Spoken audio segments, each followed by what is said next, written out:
Hi hello అందరికీ morning mini vlog ఇది ఏంది ఒక సైడ్ రైస్ పెట్టాను ఒక సైడ్ పాలు పెట్టాను అని చెప్తుంటాను కదా. ఈరోజు రైస్ చేయలేదనమాట. ఈరోజు చపాతీ చేశాను, దాంట్లోకి టమాటా పన్నీర్ కర్రీ చేశాను.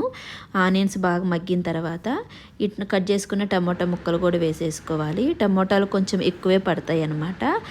కొంచెం పసుపు వేసేసుకొని ఒక 5 మినిట్స్ మూత పెట్టేసుకుంటే బాగా మగ్గిపోతాయి. ఇంకా రాత్రి చపాతీ పిండి కలిపి పెట్టేసున్నాను.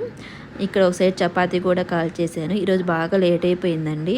కొంచెం మగ్గిన తర్వాత కొంచెం కారం వేసేసుకొని వెల్లుల్లిపాయలు కచ్చాపచ్చాగా దంచుకొని వెల్లుల్లిపాయలు కూడా వేసేసుకొని చివరిగా కొంచెం ధనియాల పొడి వేసేసుకుంటే దీంట్లో అల్లం పేస్టు కొబ్బరి మసాలా అది ఏం పర్లేదనమాట. సింపుల్గా చేసేసుకోవచ్చు.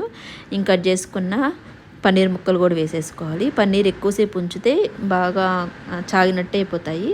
చివరిగా కొంచెం కొత్తిమీర కసూరి మెతి వేసుకొని దించేసుకోవడమే. ఈరోజు ముగ్గు కూడా చూపించలేదండి, లేట్ అయిపోయిందనమాట. ఈరోజు శుక్రవారం కదా. ఈరోజు ఉప్పు దీపం పెట్టారు. ఉప్పు దీపం ఏం చేయాలి దీపం పెట్టాక అని అడిగారు.